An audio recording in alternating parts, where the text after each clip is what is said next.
There is no growth in comfort and no comfort in growth. Yet the big leaps are how careers are made and how businesses excel. So how do you master not knowing at all or feeling like an imposter? How do you have the conversations that lead to trust and, of course, excellence? How do you take charge of the things that you can control? How do you thrive outside your comfort zone? That's what this podcast is about. I'm your host, Wanda Wallace, and it's time to get out of your comfort zone. Welcome to Out of the Comfort Zone. This is another installment in our motivation series because, as you know, when you are leading, keeping yourself and your team or even your organization motivated is a key part of success. And in this episode, I want to take a deep dive into the science. There's been a lot of research on motivation, on human motivation over the last 70 years. And I have to say, honestly, there are a lot of conflicting models. There's a great deal of confusion, in my opinion. So I have a fabulous expert here to help us dive through some of the stuff that actually really matters and help us understand what we now know about motivation. So my guest is Ayelet Fishbach. She is the Jeffrey Breckenridge Keller Professor of Behavioral Science and Marketing at the University of Chicago Booth School of Business. She's also the author of a lovely book, Get It Done: Surprising Lessons from the Science of Motivation. She's the past president of the Society for the Science of Motivation and the International Social Cognition Network.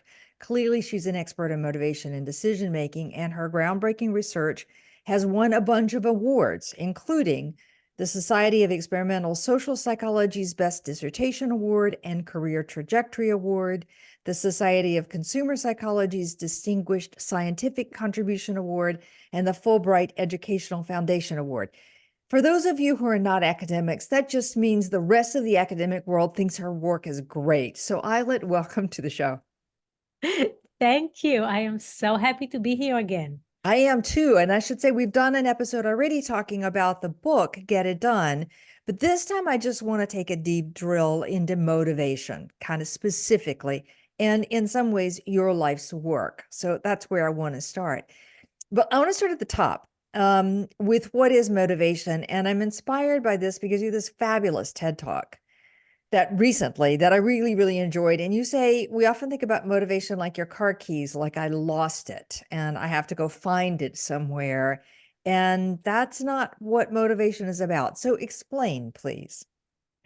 Yes, and well, let me first say that motivation is what gets you from point A to point B. Motivation is what made you get up this morning, brush your teeth, put your clothes on, exercise maybe, and come talking to me. Okay? It's the power that moves us around. Now, people often refer to motivation when they refer to achieving certain goals that are not trivial, that are not so easy to do. And when people feel unmotivated, they often use this expression of "I lost my motivation," which I find entertaining because there is really not much to lose there. Motivation is knowledge. Okay? It's knowing how to do things, how to change your situation, how to change the way you think about your situation. I think that the expression "I have lost my motivation" comes from some naive model of motivation as something that you accumulate and then you spend and you don't have any more of it. There is not much evidence that this is the case. Okay. All right. So then one of the questions that I get intrigued by is, does that mean I can give somebody else motivation? If motivation is the how to get from point A to point B, can I endow somebody with it? Or is it something you have to do for yourself? No, you cannot give motivation to another person. It's really the internal force, but you can change somebody's situation. Okay? You can get them to think about it in a different way. You can put an alarm clock next to my bed, and when it goes off, I will get up and start my day. Okay, and in this sense, you influence my motivation by changing my situation. Now, this is a trivial example, but you can get your employees to feel more motivated by the way you design the workplace. Okay, by the way you ensure that they are working on something interesting, that their relationships there are good, There are many things that you do as a manager, or as an educator, or as a parent to motivate people, but you're not giving them your motivation. You're changing something in the way they operate that makes it easy for them, or easier. All right. So if motivation is what gets us from, it's an internal drive that moves us from point A to point B, it's intricately tied with the goals we set for getting to point B. And you said it's knowledge, knowing how to do it, know how to think about the situation, reframing our thinking, acquiring new skills. And that means as a manager or leader, what I'm doing is setting conditions around that make it more likely for people to feel motivated. Is that a fair summary? Uh, Yes, and it's interesting that there is a bit of history to this. Like, we used to think about motivation as solely willpower. If we go all the way back to like Walter Mischel and the marshmallow test in the 60s, Yeah. the finding there was that kids that could wait longer for 2 marshmallows instead of 1 marshmallow, years later got better grades in school, better SAT scores, did better as adults. However, a recent analysis of the data found that it's really not about how long a child could wait, is whether they decided to wait. Okay, what predicts performance in this test is the child's decision in the first 20 seconds that they are in front of the marshmallow as to whether they will wait or not. So waiting 10 minutes versus 12 minutes really doesn't matter. Okay? But someone who knows that it's better to wait and decides to try it out is someone who will later in life will do better. It's really about the knowledge. That is interesting. I've known that for those who don't know the marshmallow test, we put young kids down in front of a marshmallow on a plate and say, if you can wait until the experimenter comes back, then you get 2 marshmallows. And some kids wait and some kids don't wait. And we've always described that as self-control or willpower, if you will, in various forms. But you're saying it's not about willpower. It's about the decision in the first few seconds to wait or not wait. And if you look at the video, those tapes too, the kids are really fascinating with the strategies they deploy to distract themselves from staring at that marshmallow, from being tempted by it. I mean, it's really, they're intriguing. But that's fascinating. It's the decision to wait in the first place. Okay. So willpower and motivation, are they related at all? Yeah, so part of being motivated is believing in your willpower, okay, being Okay. willing to apply it. Okay? And certainly there are situations in which what helps you in life is that you are able to apply yourself through a difficult, let's say, self-control problem. Okay, you are able not to drink the alcoholic beverage that is in front of you, which would be like a classic willpower task. However, when we look at people that can control their alcohol consumption, they are not usually in this situation. Okay, they were able to be smart enough to not be sitting in front of a glass of wine. Okay, and in that sense, having the knowledge, okay, knowing to design your environment such that healthy food is in front of you, such that the challenges that you are going to face look more exciting and less dreading. This is really a better predictor of your outcomes in life than what do you do in like these very unique situations where you need to resist the temptation or keep Right. going despite it being very hard. So not about the grit and the perseverance or the avoiding temptation, but the structuring of your environment in a way that it makes it easier to do what you said you wanted to do. Yes, which by the way is exactly what greedy people do Oh. most of the time. Okay. So they also are successful because they have the knowledge. I have the knowledge. So it's the knowledge. It's knowing what I need to do in my environment, knowing how to think about what's in my environment in order to keep me going against my goal from A to B. Okay. All right. That changes how we all think about motivation. And I like the spin.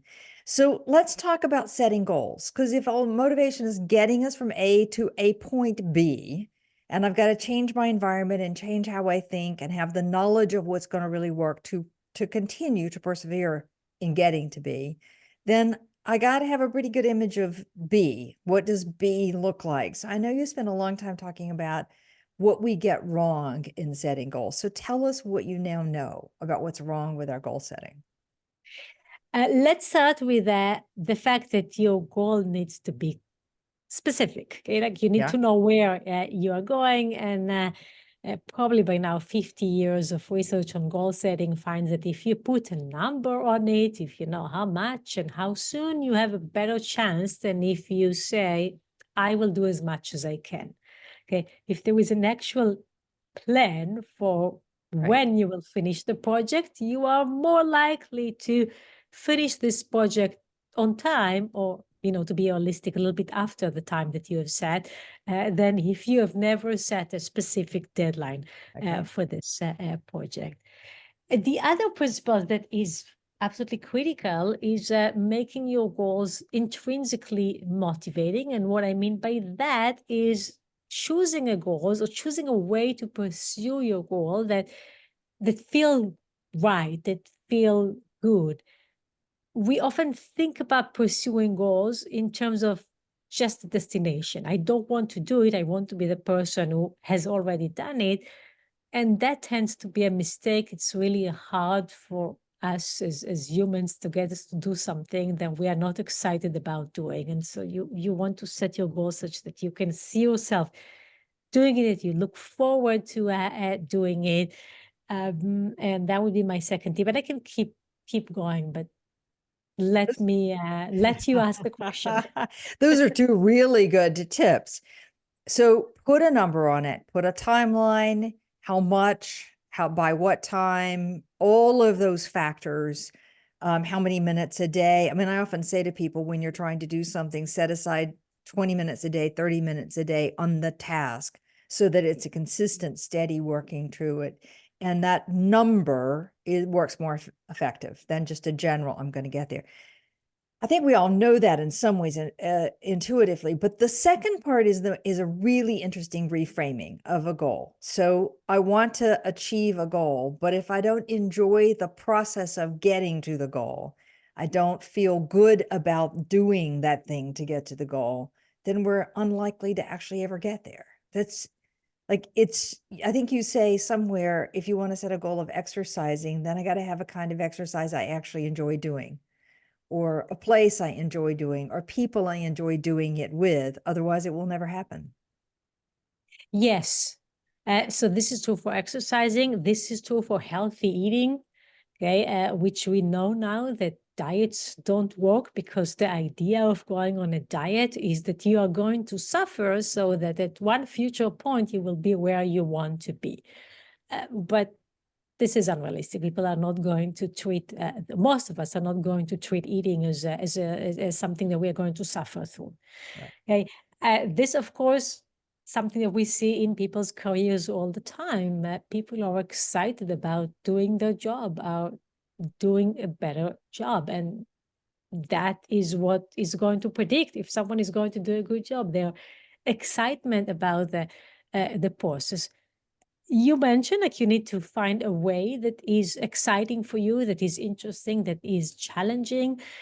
Approach goals are often more intrinsically motivating than avoidance goals.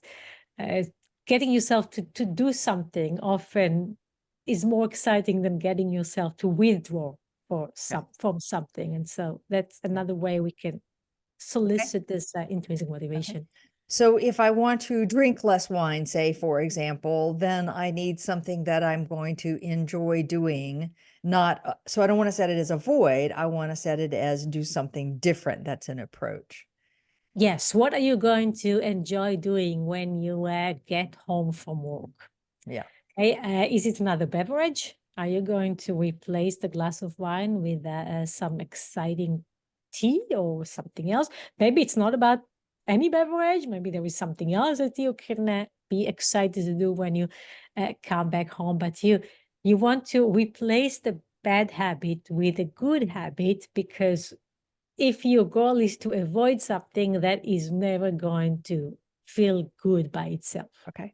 All right. Let's talk about a work problem. that I hear all the time. People want to reach a particular band level or title level inside their company, and that's an extrinsic motivating goal because the control for it is out there somewhere else. Somebody else is going to say, I've gotten it or haven't gotten it. And one of the things along that journey is the need to do more networking or socializing of your work or visibility raising, or pick whatever your favorite language is. And most people don't enjoy doing that kind of work. They don't enjoy going around and telling people what they've done and why they think they deserve having this particular promotion. So what's your advice to make that destiny of more networking a goal that people are going to be excited to do?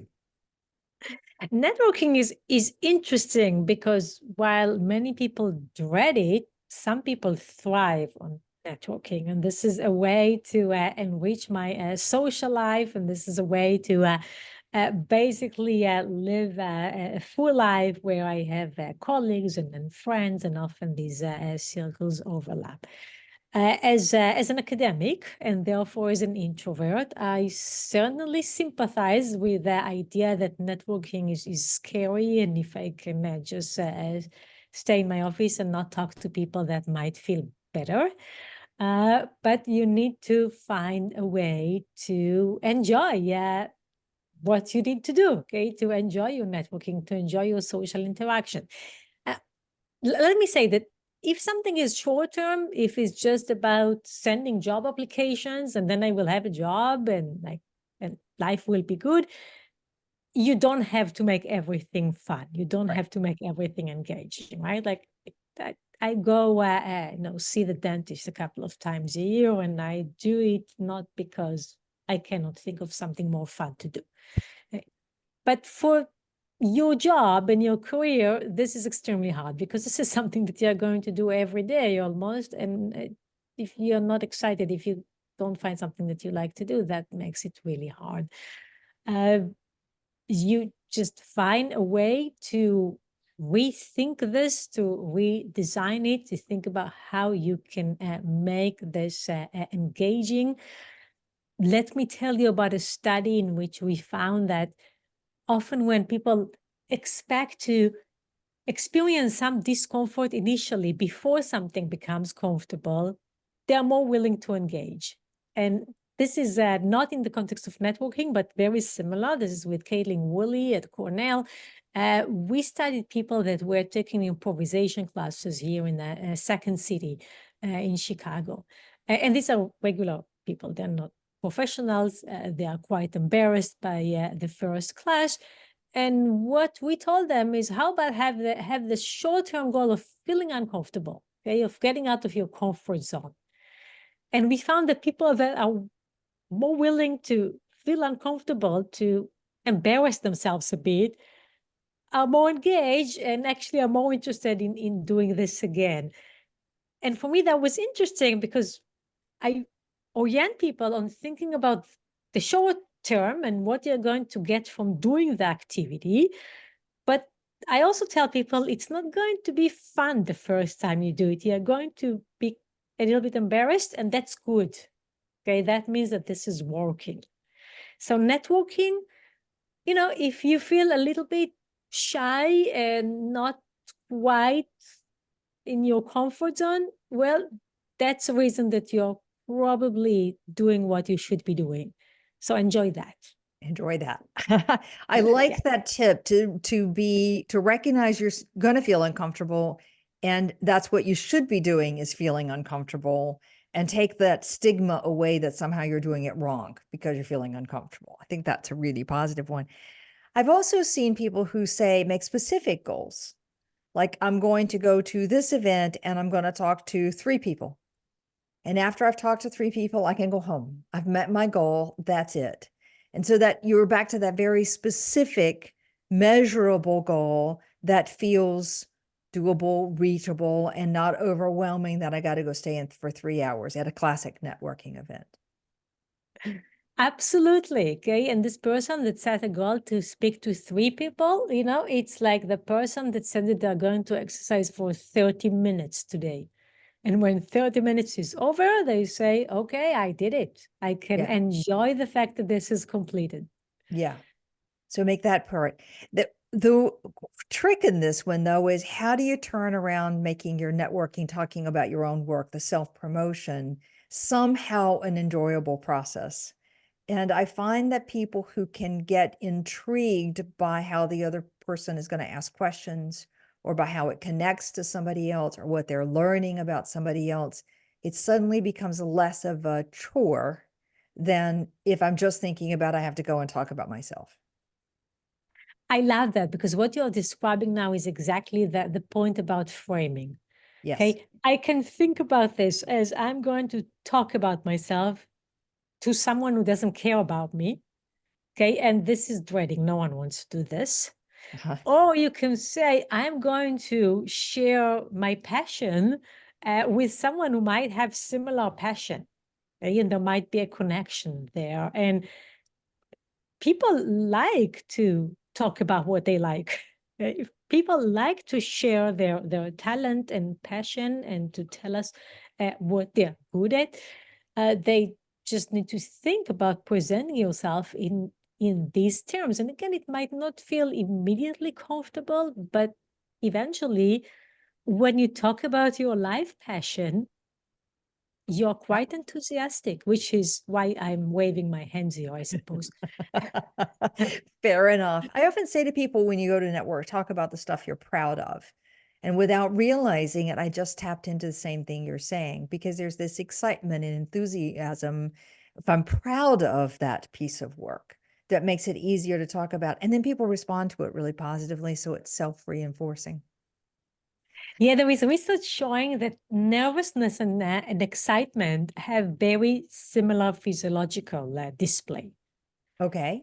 Which means that if you have these symptoms that you might see as nervousness, okay, like I can feel my heart rate and maybe I'm sweating a little bit, you can think about this, oh no, I'm getting too nervous, I cannot do this. Or you can think of this, I am so excited, I am all geared up to do this. And it is really a matter of framing. I know that when I go to give a talk without a beat, about 15 minutes before I'm about to speak, maybe sometimes 30, I get this rush of adrenaline. You can't tell the difference between the rush of adrenaline, and I can't at least, and nervousness. But that rush of adrenaline means, and I just say to myself every time, that means I'm ready and I'm going to be good. If I don't get that kind of energy, then I don't think I'm going to be any good in my talk. But it's a way I've framed it for me rather than saying, oh no, I'm nervous. It's like, no, it's just adrenaline. It's a good, so I can see how that would work really, really well for other people. Okay, we've covered a bunch here about setting goals. You said that it needs to be very specific. You've said that so quantifiable numbers, metrics by how long, so on. I need to have reframe the activity into something I enjoy doing. I want to think about it as approaching as opposed to avoiding. I want to think about what's going to feel good. I want to say to myself, I'm going to feel uncomfortable at first, and that's okay. And I want to ask you about one more, and that's the idea of telling people about your goal so that there's a bit of peer pressure. Does that work or not? It does. And it does because we humans, we are social animals. Uh-huh. Yeah, in our evolution and in our psychological development, we are part of a group. And this group is either physically present or it's in our heads. Okay, so even when the people are not there, we think about them and we think about how they evaluate us and how they judge us. When we think about how people pursue their goals, many of these goals are with other people. At work, you are part of a company, you are part of a project. At home, you work as a family. Even simple decisions such as what we are going to eat this week, it's not really an individual decision if you have someone living with you. Okay? Like you make this decision together. And then the other goals that are individual goals, you do them with other people in your mind. Okay, you think about what other people are doing. Okay, is that the kind of work that they would do? Is this how they would say this? What is the latest fashion for exercising or healthy eating, and so on? And so the more you bring people in, the more you allow people to be part of your goal pursuit, the better. The research from the last 10 years is very clear about it, that one of the major predictor of success is feeling that you're supported, feeling that the other people in your life know your goals and are willing to support these goals. Okay. All right. How about that peer pressure, though? So, the fact that someone said to me once that the best way to run a marathon is to announce it on social media that you're going to run a marathon. And then you've got how many ever thousands of people out there who are committed to make sure you get your goal. It's not quite the same as support, but it's that I said it publicly and therefore, I'll be embarrassed if I go back on it. Yeah, and these public announcements are more of a pre-commitment device. Mm-hmm. Okay, pre-commitment device is something that you do that limits your future options. Okay, it's not bringing certain things to your house because they will distract you. Right. Okay, it's not putting your phone by your bed because you do not want to be on email at 5 a.m. Okay, and so if the phone is in a different room, you know that this is unlikely to happen. Announcing on social media that I'm going to do something is in a way, now I created a situation by which not doing it might embarrass me. It's not really what we mean by social support. By social support, we mean that the feeling that you have that you are supported. And to give you an example, there is a really nice data looking at kids' performance on the SAT and then in college, and it is largely predicted by how much they feel that their parents support them, not financially. The parents care. Okay, so you think that your child will do well in math if they have some natural talent or this willpower that we discussed. Well, it helps, but turn out that a large part of doing well in math is knowing that my mom really wants me to do well. Ah.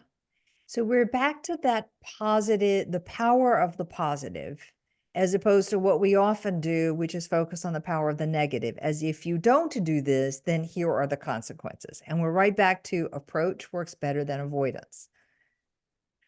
Yes, and again, like the negative can work, okay? Punishment can work, but it's mainly for the short run. Okay, if we talk about goals such as having a successful career or leading a healthy lifestyle, doing it in a way that is unpleasant almost beats the purpose because like most of the time you will be on the way there. Okay, Yeah. you're not quite getting there anytime soon. Yeah. And so I'm kind of like, yeah, it's less effective. Okay, our data consistently show that intrinsic motivation, that feeling excited is a better predictor of success than anything else, okay, than fearing punishment or that feeling that something is super important. But also, it's just not a good idea to go through life thinking about motivation as just like something bad and I will suffer through it. Let me tell you about another study. I asked my MBA students how important it for them to feel good at work, to feel that they're appreciated, that they work on interesting things, and also ask them how important is salary and promotions and so on. People consistently say that for their current job, these were part-time students, for their current job, what they care about is doing something interesting with people that they like. But that for their future job, they will care more about salary. I think the salary is important, but your future job will become your present job, at which point you will care about doing something interesting with people that you like. That's what I see around money. I don't want to get sucked into talking about money as a motivator, or maybe we should talk about this. because I find that money is a great short-term motivator. And my statement about it is you get that lovely bonus or boost in your salary, and it feels great. And the question is, how long does it feel great? And for most people, it's a week, 2 weeks, maybe a month if you're lucky. And then that isn't enough to carry you through the rest of the year. So short term, I believe that. And then you're right. At some point, we have to do work that we enjoy with people that we enjoy. Yeah, there was another point in your example, which is reaching the goal Uh-huh. is going to make you happy for about 2 weeks. And then you will have another goal. And so you better create a process of pursuing your goals that feels right, that feels good, because the pleasure from actually reaching the top of the mountain is very short-lived. I love it. For 2 weeks, reaching the goal feels good. You'll feel pleasure for about 2 weeks. Wow. Okay. That says that it is the pursuit, just as you said, that we need to be focused on and enjoying the process, not just the getting to it. Now, a couple of times, Eyelet, you've used the word intrinsic and intrinsic motivation versus extrinsic motivation. For people who don't know that distinction, just give us a quick understanding. Thank you for asking, because this can get lost. Intrinsic motivation refers to the motivation that you get from doing things, your excitement about getting there. Okay, extrinsic motivation is what you get as a result. Okay, what comes after? It's often separated in your mind. Right, I will do this, and then later I will have something. Mm-hmm. Okay, now some examples. Okay, intrinsic motivation is it's like feeling that you are working on something meaningful. Mm-hmm. Okay, extrinsic motivation is if I do this, I will get a bonus or I will get a prize. Okay, intrinsic motivation is enjoying the healthy food that I'm having. Extrinsic motivation is if I eat this, I will get good values on my next blood test or whatever. Yeah. It comes later.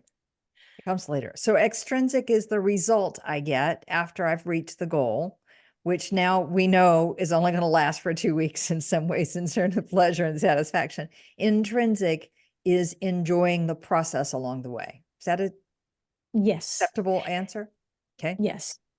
Okay. And you should be thinking long term. Okay. So I'm not like Yeah. we all have long term goals and they are very important. And most of the people in America are not saving enough for retirement, so almost not at all. And this is really bad. So I am not at all against long term goals. They are very important for our career, for our finance, for our health. It's just that absent of the intrinsic part of finding a way to get there that feels right, they're not going to work. Right. I often say to people I'm coaching, if you want to make that next promotion, and that is your external extrinsic goal, recognize that you don't control a lot of that decision, but you do control some of it. And that the better strategy is to define the skills you want to acquire, the capabilities, the way you want to grow. And hopefully those add up to qualifying you for your extrinsic goal of getting this promotion, but at least you can enjoy the learning journey along the way. And it's that same thing. How do we take this big long-term goal and find things that we enjoy in pursuit of that goal? I love that. All right. Great. Good. I'm glad. It's good for me to know I'm still giving good advice from a scientific point of view here. So I appreciate that one. All right. When we did the podcast, I guess over a year ago, talking about your book, there was one piece of research that you described that has just stuck with me as pretty powerful, particularly when I'm leading other people.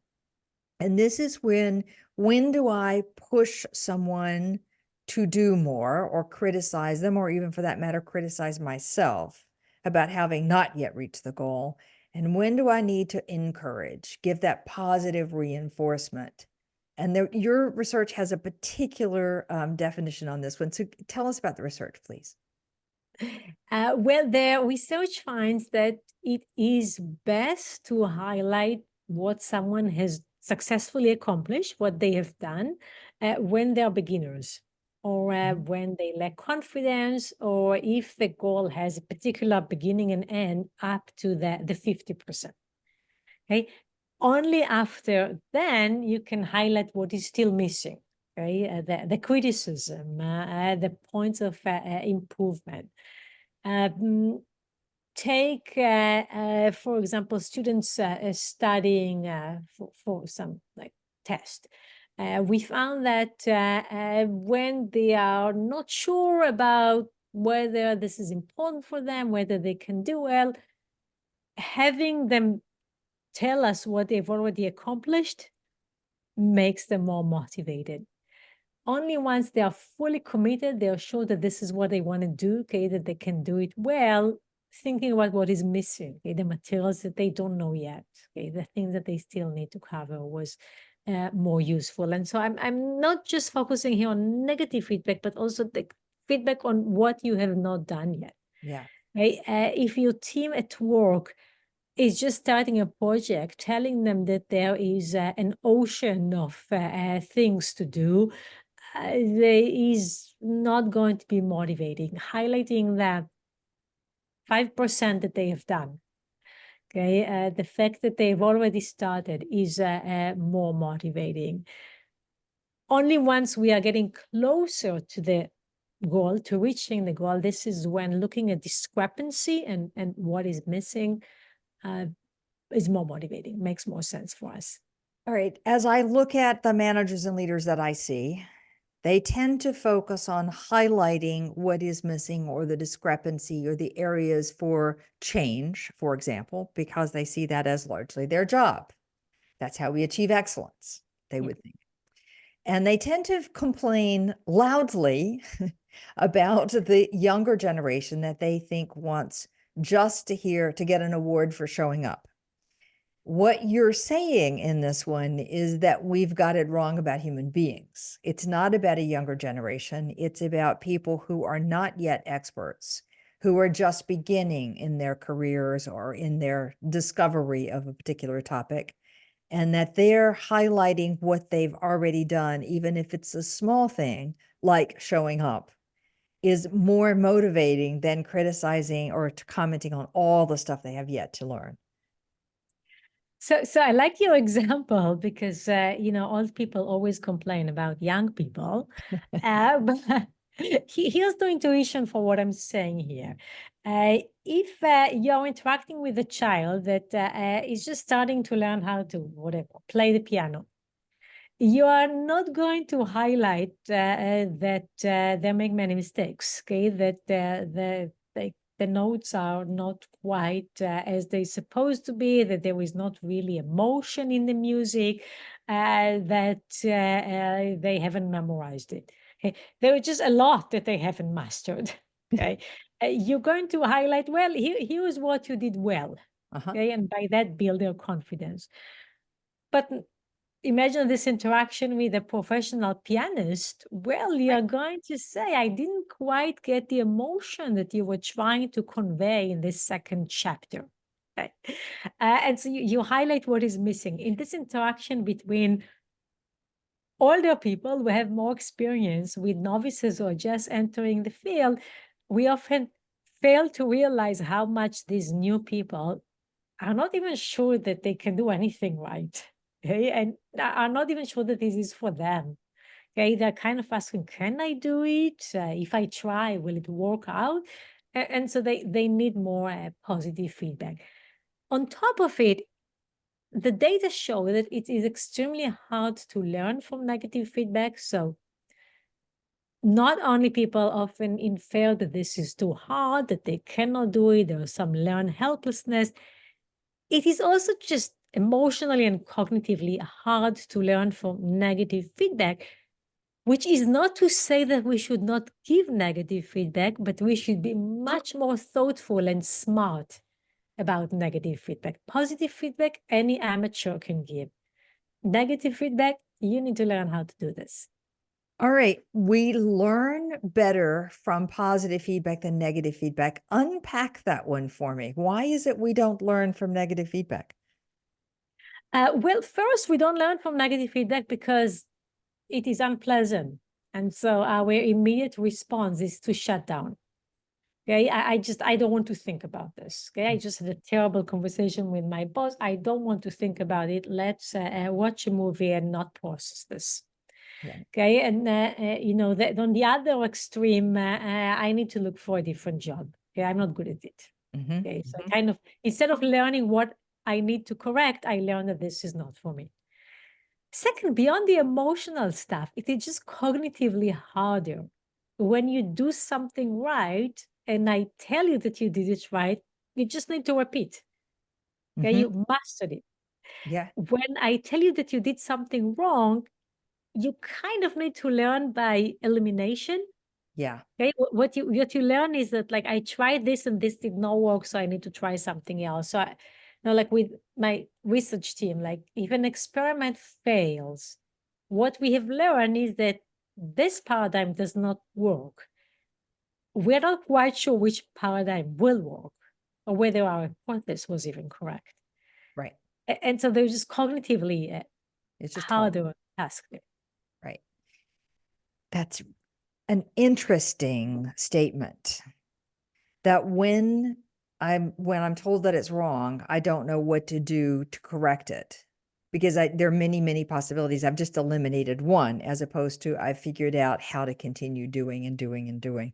It reminds me back of the old animal behavior psychology stuff. I'm dating my PhD days when you find that positive reinforcement is what keeps animals working harder and harder and harder for a goal, and that you can get them to do a goal by finding a piece of the thing they're doing right, rewarding it for that, and then rewarding them for the next turn and the next turn and the next turn and the next turn until you can get them doing whatever it was that you wanted them to do. It's the same kind of idea.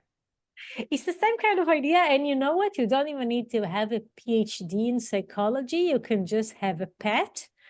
And when you punish your pet, when you punish your dog for like doing their business in the house, they know that you're upset. They don't know what is the correct response. Like It they doesn't teach cannot. them to go to the Yeah, door and bark or something like that. Yeah. exactly. Like this is just cognitively harder for dogs Right. than just repeating, just getting the reward and saying, this is what I want to do. But Okay. let me say that there is really useful information in negative feedback. Mhm. Negative feedback is often more thoughtful, is Okay. often more critical, not to mention that there are many environments in which there are many ways to be successful, but fewer to fail. So you need to know, like, What's going to don't work? do Yeah. that. Yeah. Okay, you can thrive in many ways, but this is not the right way. And so I strongly believe that negative feedback needs to be communicated. We should just realize that this is harder for the recipients to process and help them. Okay. So how do you advise people to give negative feedback? So first, not so much of it, more positive. That's number one. But you said negative feedback has to be very thoughtful. So tell me what makes it work. So there are a few things that you can do actually.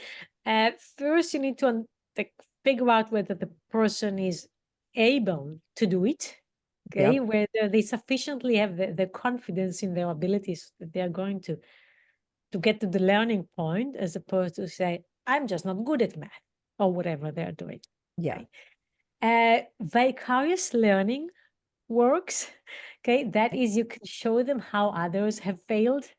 Yeah. It's often easier to learn from others' failures than my own because my It's ego is emotional. not attached to it. Something that we studied is inviting people to give advice. Okay, and so basically, this is research with Lauren Esquis Winkler. We invited people who were struggling with finding a job, with getting out of debt, people that were struggling with their health, and people that were struggling. I'm blocking on the last category. With anger management. Mhm. We invited them to give advice to another struggler. What that does is that it forces you to learn. Okay, it forces you to think, what have I learned from Yeah. not being able to get a job? Okay. Okay, and this way is kind of an indirect nudge to think about what you've learned. And Okay. it was amazingly thoughtful what people wrote when we invited them to give advice to another person. So I mean, the advice has a double-edged sword. So if I'm giving advice to somebody else, talking about what I've learned, and we're peers, I can see that. But when it's a manager to subordinate, and the manager is giving advice, it starts to feel like the manager is telling you what to do, which a lot Oh, of people reject. yeah. What I suggest is that the manager asks the employee to give the advice. Okay, so Ah, this has failed. Can you give me advice on how we can fix this? as Okay. opposed to the manager giving the advice. The manager is asking for the employee to give advice on how to fix it. Yeah. Very In my interesting. context is approaching my student after the failed study, my PhD student, and ask what have you learned? How can we fix this? How do we fix it? What is your advice for doing it in a better way? Which in a way acknowledges that we both realize that that did not work out. Yeah. Okay, so we are having a difficult conversation, Yeah. but we also empower while enforce learning by getting the person to think about the learning points of the Right. experience. Right. One of my pet peeves with managers giving feedback is they often give a conclusion. And you just said this failed. But usually at work, it's very ambiguous. It's things like you lack executive presence, for example, one of my favorites. And if you don't already understand what it is you're lacking, there's no clue. You don't even know where to begin to say, what do I need to be doing or what do I not to do next time? I mean, there's no starting point. So it's kind of unpacking the thing that hasn't worked enough to help people understand where to even turn from a behavior. So does that resonate with your Yeah, experience and work? let me tell you about an exercise that I run every year in my class, my MBA class again, where I assign half of the people to give feedback to the other half. So Okay. they are in pairs, they are play role, like the play role, Right. they need to give feedback. They come back to class, and I ask the people who were giving the feedback whether they mentioned certain things. And they say, Yeah. yes, sure. And I ask the other people, did you hear that? And they say, no, we don't know what you're talking about. Okay. And this is often like quite specific things. Okay. Like the manager is instructed to tell the employee that they need to be spending more time in the office, but most of the employees did not hear it. And what's going on? Well, you use this very abstract language, okay, you talk around it, you bury it with all kind of other information, and there was just a general effect that we are always much clearer to ourselves in our mind than to the recipient of the message. And so just ask the person who is getting the feedback, what have they heard? Okay, what's their conclusions? Okay, have them write the memo. What's the summary? And you Yeah. will see that they might not You never know. understand what you were Yeah. saying. Yeah, I think this is one of the biggest issues I see from managers in giving feedback. This is not about a feedback session. This really is about motivation, but I can't let this point go in that they think they've told the person and told the person and told the person, and now they're ready to give up on that employee because the employee is not making change. When in truth, the employee never understood the message or never understood the intent of the message or the focus in nothing. They had no idea what was going on. Yeah, common problem. And it's interesting that it shows up even in your class experiments with MBA students. Okay, we're leaving out a big chunk in this conversation, and that's the notion that there are multiple goals. Because whether it's work and home goals or it's just multiple goals at work, frequently we have these competing goals that we're trying to get, and it doesn't make the motivation so easy. So what is your research telling us about multiple goals? We never want just one thing. Okay, we always have multiple goals. And there are two ways in which we can think about our multiple goals. Either they balance each other, they complement each other, they make our life more complete. It's what we refer to as a state of harmony Uh-huh. in your goal system. or that they pull you in opposite directions, that they are in conflict, that you are constantly giving up on something because you need to be doing something else, in which case it's the opposite of harmony. It is conflict. Now, the state in which you are can depend on the goals, but also on the way you think about them. And let me give you an example. Let's take work and family. Mhm. Okay, you can think about this as I go to work, I can support my family. Okay, I set an example for my family of how to be a good professional. These are completely complementing goals. They're harmonious. Or you can say, well, I'm at work, I don't spend time with my children. This is a conflict. Unfortunately, we find a gender effect where men are more likely to see these goals as harmonious than women, or dads versus moms. It is mainly driven by men who are more likely to see work as getting the status and the financial support for the family, and mothers more likely to see this as time investment that is taking away time from another thing. This is just one example, okay? For two goals, we'll look at it in the general context, in the goals that people have that can be like health and finance and career and everything that you want to do in your life. And the perception of harmony is associated with greater motivation, with also greater subjective well-being. Get your goals to align with each other. Remove some things. Okay, some goals don't fit. Okay, maybe they Yeah. are leftovers from something that you used to do. You should no longer be doing it. Okay, keep on your plate the goals that fit together, that you can use to create harmony. You can use to have more fulfilling life. It's interesting, but it's also, you can take goals and reframe, rethink the harmony in them.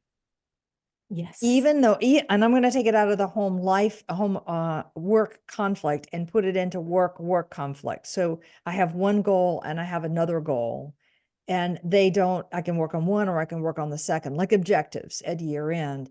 But I could also think about those as being harmonious, because both of them are allowing me to do something else, or doing more of this is going to allow me more time to do more of that. If I think about it as harmony, I'm much more likely to be motivated, and probably therefore much more likely to stick with it all the way through. And many times what you just did, which very nice, is just like thinking more abstractly. Okay, so many students and employees tell me that either I get a full night's sleep or I meet my deadline at work or in school. Okay, so there is conflict. Okay, but then I ask, does mental health and professional success really conflict with each other, or do they support each other?